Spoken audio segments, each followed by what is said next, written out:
무주택자들이 불안에 떨게 되면은 마지막에 가서 비성적 연끌 매수를 합니다. 무주택자들이 꼭 상투를 잡아요.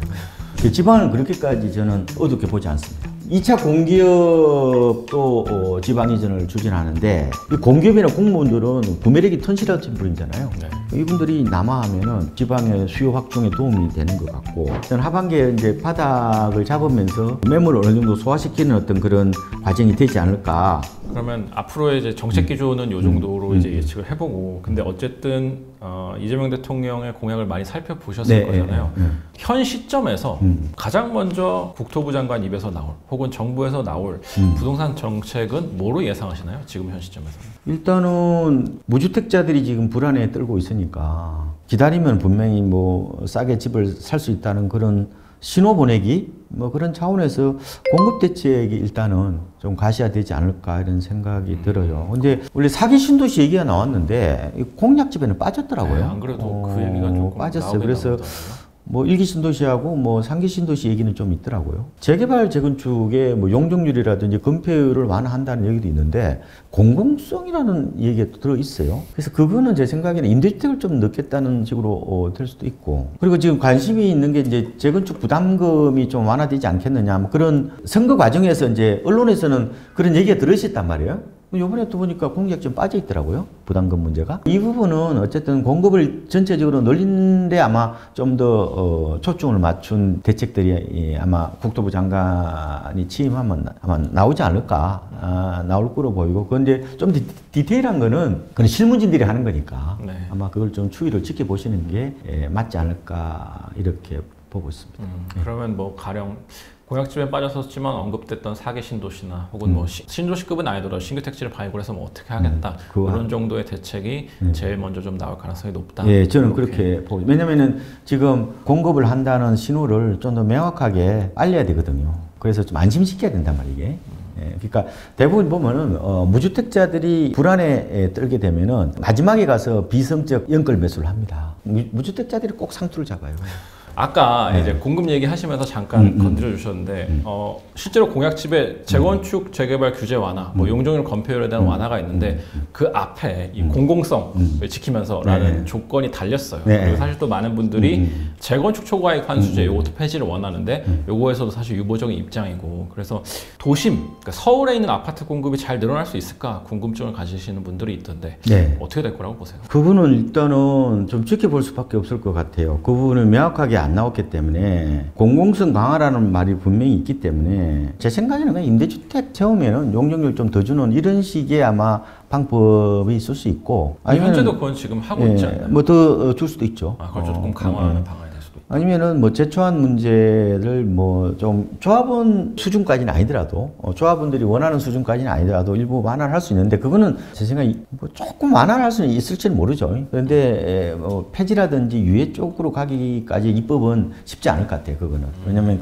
그거는 약간 민주당의 전반적인 정책의 어떤 그런 방향성하고도 조금 벗어날 수 있어서 실용적 시장주의에 기대를 해볼 만하진 않은가요? 근데 그거는 아마 법을 바꿔야 되는 건데 그건 좀 지켜보시죠. 그거는 뭐 제가 공약을 만든 사람이 아니라 가지고 섣불리 예측하기 어렵다. 근데 어쨌든 그런 얘기도 있어요. 뭐 사업비를 절감해서 분양가를 낮춘다든지 뭐 이런 얘기, 그 다음에 공공임대주택을 좀 많이 늘린다든지, 그 다음에 요번에 뭐 신혼부부들 뭐 특별 분양 늘리는 뭐 이런 내용들이 많이 있어요. 특별부분 늘린다는 이런 것들도 있고, 그러니까 신혼부부들은 요번에 아마 기대를 해볼 수 있을 것 같은데, 요번에 신혼부부 특별 공급 조건에 재밌는 게 있어요. 혼인기간이 종전에는 7년이었죠. 그걸 10년으로 10년을 넣었어요. 강산이 한번 바뀌어도 신혼입니다. 그러니까 여러분 그냥 부부싸움 하지 마시고 10년 동안은 신혼부로 인정해준다. 이게 이번에 들어있거든요. 그래서 아마 이것도 여러 가지 아마 디테일한 내용들이 좀 나오지 않을까. 오늘은 아마 전체적인 방향성만 보시면 될 것 같고, 아마 젊은 층 이런 분들 입장에서는 신혼특공 쪽에 그죠?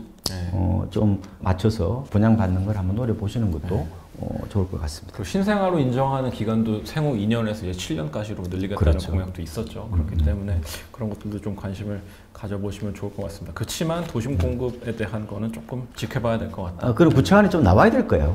너무 요번에는 좀 너무 두루뭉실하게 돼 있어서 명사용으로 거의 돼 있어가지고 맞아요. 조금 더 구차하게 나올 겁니다. 그거는. 예.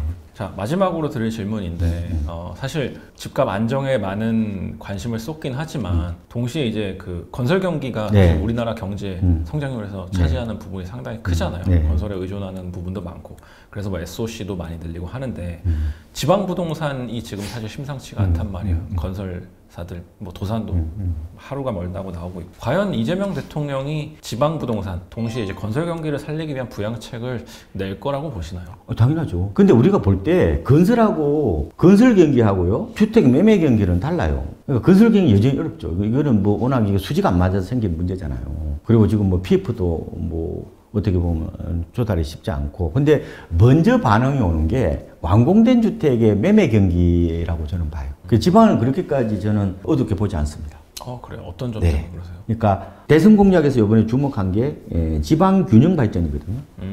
행정수도 세종도 완성한다고 그랬고 국회 뭐 세종의사당, 대통령 세종 집무실도 임기 내에 건립하겠다고 했고요. 그 다음에 지금 2차 공기업도 지방 이전을 추진하는데 이걸 로드맵을 만든다고 그랬단 말이에요. 이게 자꾸 늦어지고 있어요, 지금. 그렇죠. 윤석열 정부 때 많이 늦어지긴 했죠. 예, 이게 이제 어떻게 보면은 속도를 좀 내야 되는 그런 상황인데, 그리고 뭐 거기에 뭐 지금은 대낮에만 근무하고 밤에는 다 뭐 다른 지역에 가는 바람에 불 꺼진 동네가 돼버리잖아요. 그거 다 사는 동네로 맞추기 위해서 뭐 정주라든지 뭐 교육 문화 이런 것도 다 뭐 이제 같이 넣겠다 이런 얘기를 하고 있는데, 자 보세요. 공기업이 지금 서울 수도권에 있는 공기업이 뭐 통계마다 다르지만 122개 두 곳 정도 된단 말이에요. 이게 인원은 5만 8천 명 정도 돼요. 주택 수요가요. 이게 약간 남아하는 어떤 그런 측면이 있단 말이에요. 이 공기업이나 공무원들은 구매력이 턴실하신 분이잖아요. 네.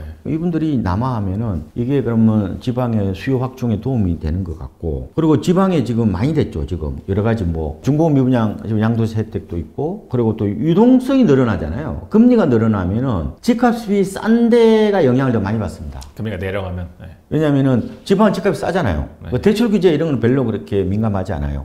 또 그리고 또 요번에 3단계 스트레스 DSR 이거 지방은 6개월 유예했죠. 네. 이런 상황이면은 뭐 지방이 갑자기 뭐 좋아지겠습니까? 근데 이제 뭐 미분양도 전체 80%나 되고 또 젊은 층이 자기 유출하고 지역 경제도 안 좋긴 한데, 이게 이제 그렇게 갑자기 저는 이게 계속 이렇게 떨어지기보다는 아마 저는 하반기에 이제 바닥을 잡으면서 매물을 어느 정도 소화시키는 어떤 그런 과정이 되지 않을까, 저는 이렇게 보는 거예요.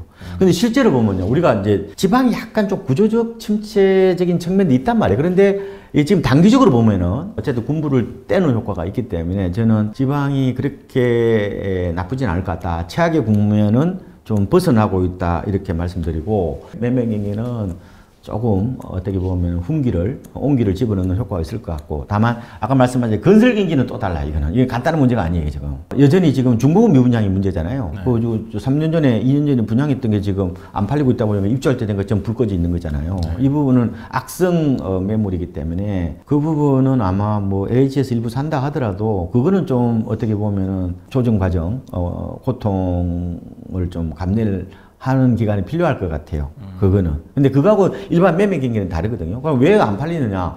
비싸니까 안 팔리는 거지. 네. 그러면 싼 거부터 이제 어느 정도, 제 생각에는 지방도 지금 약간은 플러스로 돌아서는 데가 많아가지고 갑자기 확 좋아지는 것보다는 서서히 어쨌든 좀 자리를 잡으면서 다소 좀 개선된다 할까요? 뭐 그렇게 보시면 되지 않을까 보고 있어요. 근데 사실 말씀 주신 어떤 그 지방 균형 발전은 장기적인 과제지 부양책이라고 보기는 어렵잖아요. 근데 이제 건설업계에서 지금 요구하는 거는 지금은 중고금 미분양에서만 세 혜택을 주고 있는데 이걸 그냥 전체 미분양으로 좀 확대해달라 뭐 이런 요구도 하고 있고, 원시 취득세 같은 것도 좀 한시적으로 감면하거나 없애달라. 그 다음에 뭐 SOC 예산도 몇 조 원 이상으로 편성을 해달라. 뭐 이런 아주 구체적이고 좀 직접적인 부양책을 요구하고 있긴 해요. 그런 것들이 나올 가능성은 좀 없어요. 그거는 쉽지 않을걸요. 지금 윤석열 정부 하에서도 지금 일반 미분양을 안 했단 말이에요. 일반 미분양에 대해서 이가구 주택 그 양도세 특례를 안 했죠. 건설은 핀셋을 해서 저는 지원하고 부양하는 걸 맞다고 봐요. 그런데 일반 매매 경기 있잖아요. 그거는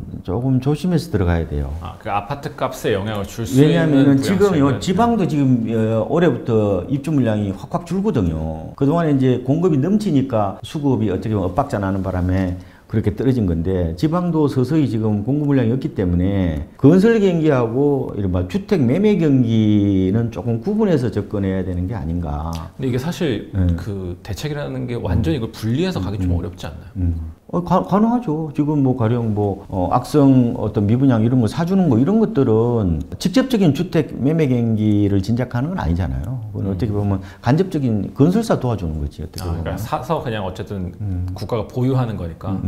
그렇게 좀 구분해서 하셔야 될 거예요. 왜냐하면 윤석열 정부에서도 그거를 툭툭도 못했거든요. 물론 이제 요구가 많았죠. 그게 이제 2008년에는 우리가 글로벌 금융 위기 때는 일반 미분양에 대해서도 양도세 감면 혜택을 했어요. 근데 이번에는 안 했단 말이에요. 중공업 미분양 이미 악성 매물이 된 이게 불 꺼진 아파트에 대해서만 한 이유가 저는 나름대로 있다고 봐요. 전체적인 방향성으로 보면은 어느 정도 맞다고 봐요. 기자님 말씀하신 게. 그래서 저는 이렇게 얘기합니다. 그러니까 우리가 이제 정책을 약간 투 트랙으로 가야 된다고 보는 거예요. 보통 부동산은 두 가지 시장이 있어요. 하나는 자산 시장이 있죠. 이게 투자재 중심으로 형성되어 있는 거. 하나는 이제 이 공간 시장이나 상품 시장이 있단 말이에요.